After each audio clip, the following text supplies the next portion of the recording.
What's going on, everybody, and welcome back to another video. Today is an exciting day. We are starting our OBS Masterclass series right here on the channel. To this day, I still get asked so many questions about OBS, how to do this, how to do that. So I decided I'm going to do a full Masterclass series, this video being the first one in the series. So if you are someone who just is getting started using OBS and you want to know the basics of how to set it up, how to basically build your first two scenes or whatever and go live or record, this video is gonna be for you. We're gonna get you started. Basically, before this video, all you have needed to do is pretty much go download and install OBS. Once you get to that point, we can continue on here in the video, and I'm gonna switch over to my main screen so that you guys can see what I'm doing. But before we jump into that, if you guys are an aspiring streamer, you know how important it is to try and stand out in the sea of millions of people trying to become a streamer nowadays in 2026. If that's you, you guys got to check out the sponsor for today's video, Owned.tv. Owned.tv is your one-stop shop for fresh new graphics for your stream. Whether you're on Twitch, YouTube, or Kick, you'll find something that's a perfect fit for your channel. They offer full themed overlay packages, which are great if you're trying to give your stream a complete makeover, but let's say you're looking to pick up some new alert graphics, don't worry, because they've got you covered there too. You could find single graphics such as alerts, emotes, banners, panels, and logos as well. And one of the best parts about these overlays is that they are completely modular. So if you and your friends all pick up the same overlay, such as this Rodan one right here, you could change the colors and tweak it to match your brand, and none of you will have the exact same overlay. If you're looking to take your stream to the next level, be sure to check out Own.tv using my link below to support the channel. And don't forget, use code HAMMER at checkout for an additional 50% off your order. Now, back to the video. Okay, now that we're back to the video, this is basically OBS with nothing on it, right? I have two scenes, the big camera scene that you guys saw in the beginning of the video, and this main scene here that I'm using to basically show you guys my desktop and what's going on. This is my OBS. Basically, this whole left side is just docs, so you can completely ignore that. You won't probably see this on your fresh install, but we're going to get into docs and things like that in a later video in the series. For right now, I want to get you guys set up with 1 to 2 scenes and some basic settings to get your OBS functioning so that you guys can either hit go live, start streaming, or start recording your videos. So first, we're going to do a little bit of a tour around OBS. Now, starting down at the bottom left, this is scenes, right? This is where you're going to build your scenes. Your scenes are what are compiled of sources. So in this main scene, for example, what you guys are seeing right now, I have my display capture, which is allowing you guys to see my desktop, and then my Sony camera, which you guys can see here in the little circle that I have right there. Again, that circle camera, that is called an image mask. Another video will be coming in the series showing you guys how to do that. Again, this is just the basics.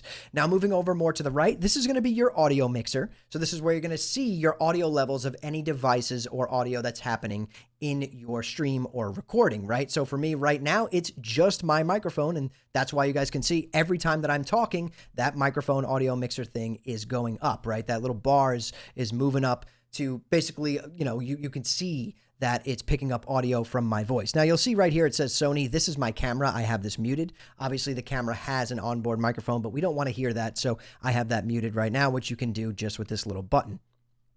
Moving more on to the right, we have scene transitions. Now, this is what is going to basically happen when you switch scenes. Now, I'll show you guys real quick. If I switch to my big camera scene, we're going to do a quick fade transition as it's set here. Boom.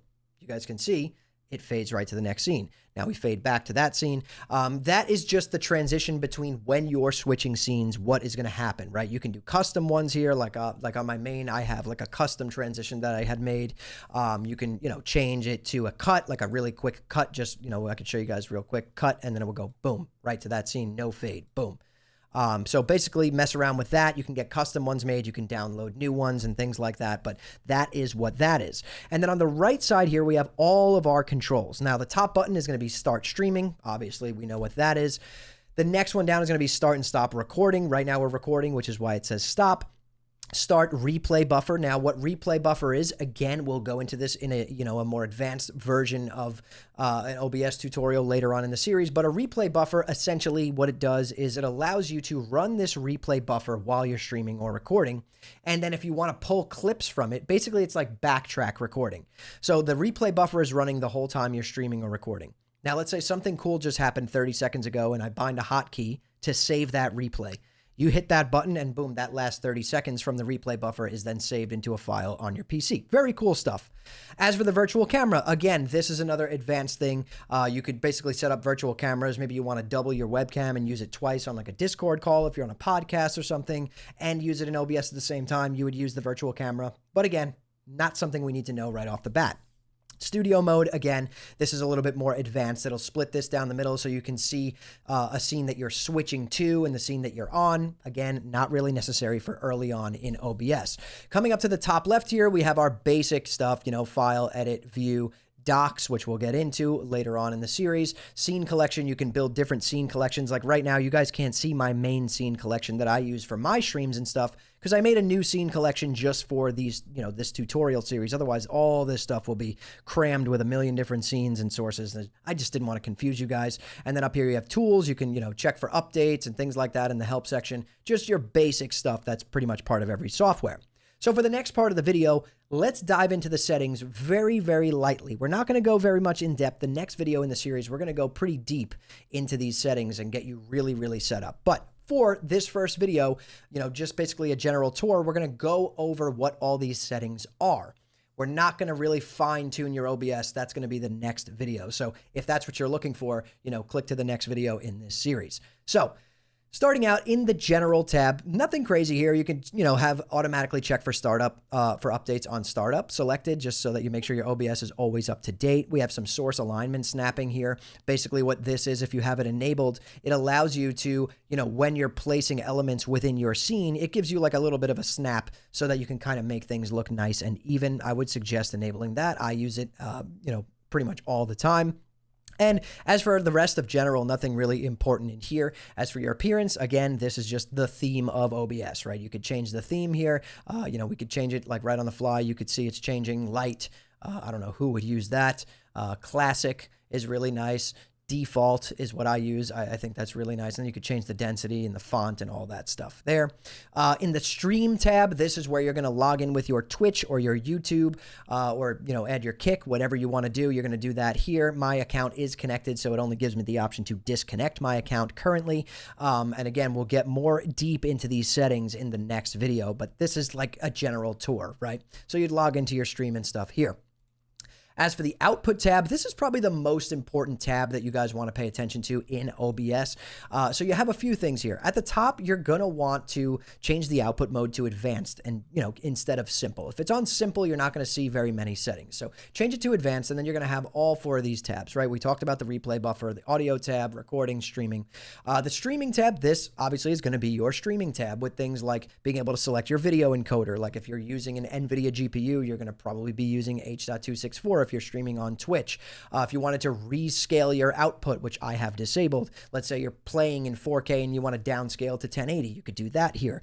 And then, your encoder settings, your bit rate, which I have mine set to 8K, your keyframe interval, your preset, your tuning, your multipass mode, your profile. These are all things we're going to get into in the settings video, but this is just like a tour showing you guys what OBS is and where everything is in the program. So recording tab, same kind of thing, your encoder settings and all that good stuff, how your recordings are going to be, done with the rate control, your constant CQP, all that stuff. There's different ways to record. Again, we'll go in the recording settings video. But if you want just a good baseline, you guys can just copy the settings that you see here in the video. You can just pause the video and copy them. As for audio, your audio track, I have mine set to 320 kbps. Again, that is pretty much the standard and what you're going to want to do. The replay buffer, you could set, enable the replay buffer. You can set the replay time if you want it to be a 20-second replay buffer. If you want it to be a minute-long replay buffer, this is where you would do that as well. Now, the next most important tab here is going to be audio, right? So most of you out there are going to have a microphone that you plugged in and maybe a pair of gaming headphones or gaming headphones with a microphone attached. This is where you're going to select that stuff. You're going to want to basically, the desktop audio device is going to be, what you're hearing through, right? So this would be like your gaming headphones, or if you're playing with speakers, you would select that here. And then your microphone would obviously be either the mic that you plugged in, your standalone mic, or your gaming headset microphone you would select right here. Going down, nothing else really more important here. You could set some hotkeys to enable muting for different sources that you have. But again, not really something that most people use.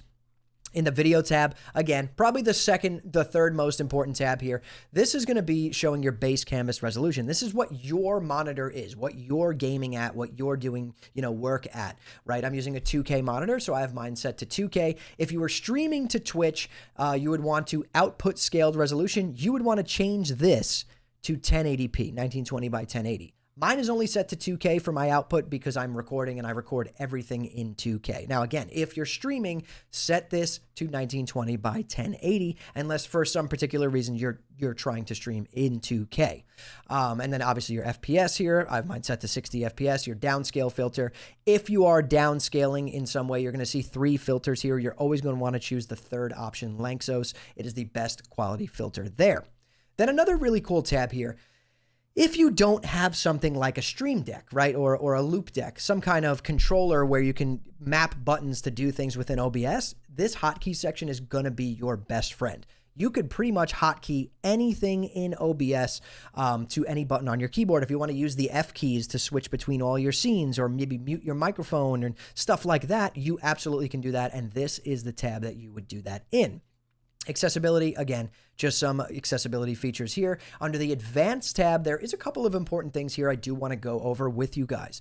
At the top, General, process priority is normal. You want to make sure that's set to normal and never set it to above normal or high. And the reason for that is if you set it higher than normal, your PC is going to allocate more resources towards, pushing OBS and running OBS. So what then tends to happen is if you're gaming and stuff, you will lose FPS and your games will run worse because your PC is more focused. It's prioritizing OBS over everything else you're doing. So leaving that set to normal is pretty much perfect. Under the video section, you can just copy these settings here. These are pretty general settings that work very well for pretty much everybody.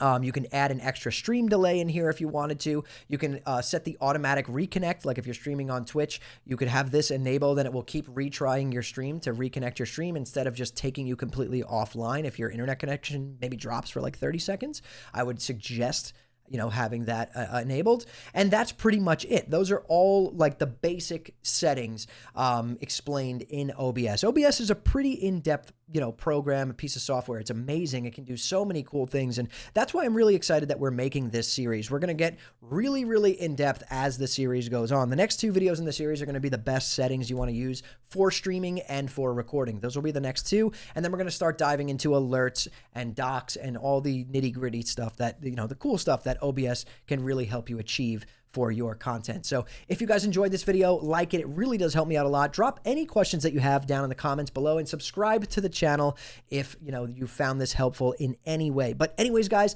thank you all so much for watching and listening in. I'll see you all in the next one.